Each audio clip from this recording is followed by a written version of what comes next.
Manuel Mujica Lainez.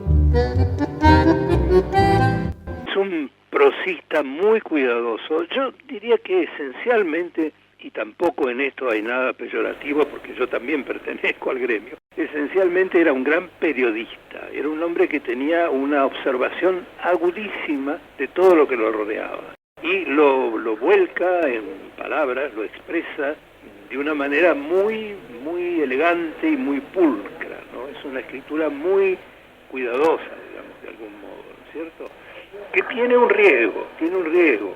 Cuando usted se preocupa de que cada párrafo tenga una especie de perfección en sí, puede perder, o por lo menos en parte, esa virtud elástica que hace que usted, lector, salte al párrafo siguiente. ¿Me entiende lo que quiero decir? Hay como una, digamos, si cada párrafo es como una condensación de belleza, de las palabras, de los giros, la música y todo lo demás, a veces se pierde ese impulso que hace que usted salte de un párrafo en otro, es decir, algo que lo va llevando que está más allá de esa pulcritud de la prosa, ¿no? Entonces hay siempre esa oscilación entre el escritor que quiere ser sumamente pulcro y sumamente selecto, digamos, y el que está más atento al fluir de las cosas, ¿no? Manucho está un poco en la zona intermedia. En realidad, yo le diría que las mejores páginas de Manucho son aquellas en las cuales se olvida un poco de esa deliberada perfección y se deja llevar, en donde está además su aspecto, su arista de periodista. Era un periodista excepcional, absolutamente excepcional. El retrato de la decadencia.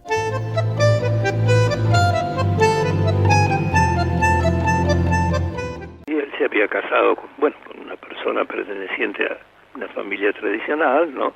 Y había captado muy bien tanto las modalidades como los tics y los defectos de esa gente, ¿no? De todas maneras, fíjese que a veces se lo ha comparado con Proust, por ejemplo. Creo que es un poco exagerado, porque además Manucho en realidad nunca, ¿cómo le puedo explicar? Nunca analiza a fondo las causas de esa decadencia. Más bien él opta por el aspecto pintoresco, es decir, estos personajes son personajes que tienen manías, que son excéntricos, tiene algún personaje realmente inolvidable, como la tía Duma, por ejemplo, ¿no? La tía Duma, que está en varios de sus libros, personifica de algún modo esa clase y esa decadencia. Es una mujer excéntrica, extravagante, inspirada en modelos muy reales, muy notorios, ¿no? Pero no nos dice realmente por qué esta mujer ha perdido su fortuna, su posición social, ¿no es cierto?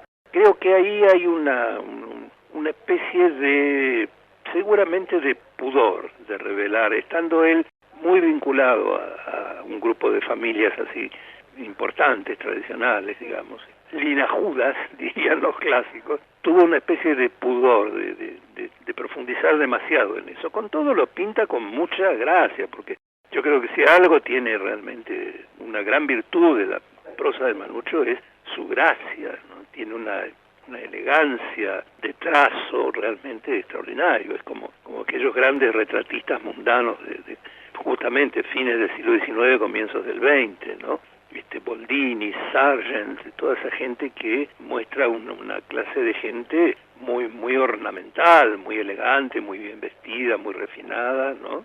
Y por ahí se desliza, uno ve que ya por ahí está el gusanito que ha empezado a roer todo eso, ¿no?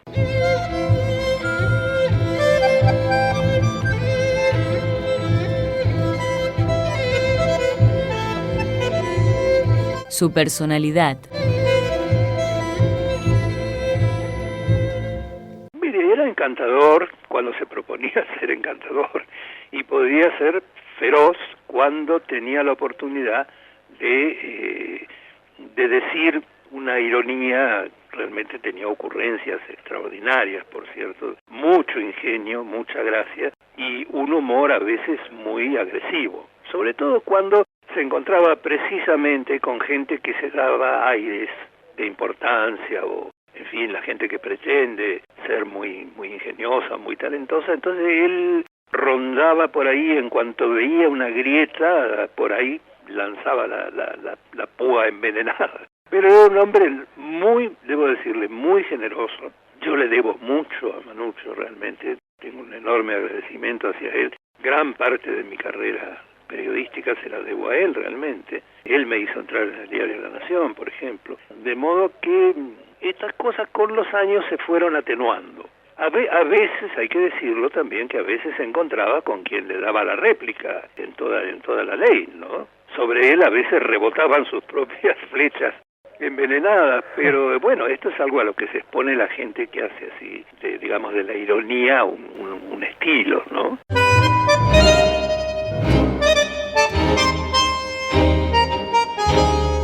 Los críticos y Manuccio.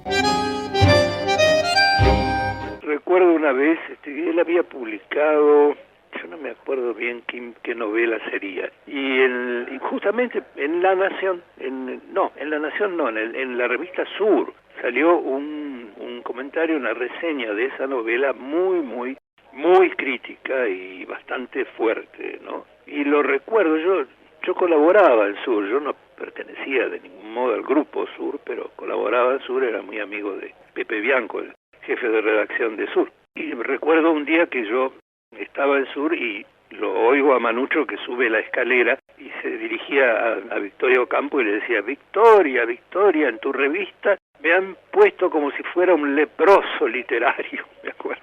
Y decía, o sea que bueno, como a todos le dolía, como a todos nos duele cuando nos propinan una paliza, ¿no? Pero yo diría que en general, fíjese, él tuvo mucho éxito de público.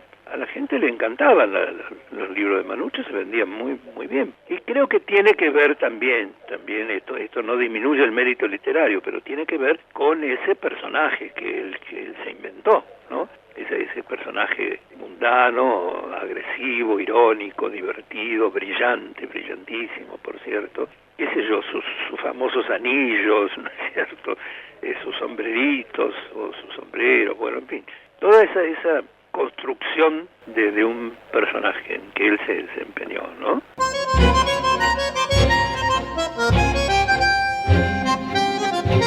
Su literatura.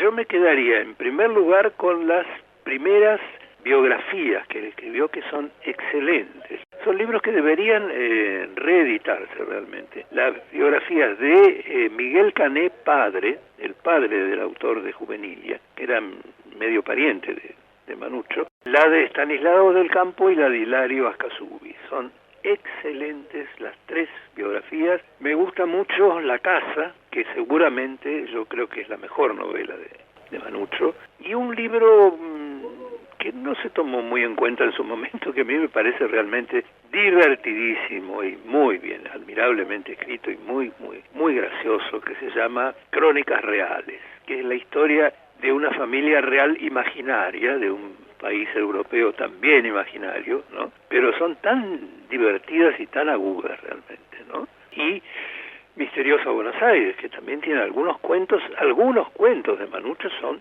realmente maravillosos. Casi le diría que algunos cuentos son mejores que las novelas. Ese cuento que se llama El Ilustre Amor, de una señora que finge haber sido amante de un virrey de Buenos Aires, es un cuento maravilloso realmente. Y casi todos los que están en Aquí Vivieron y en Misteriosa Buenos Aires son cuentos extraordinariamente hermosos, bien escritos, interesantísimos. Si volvieran los dragones.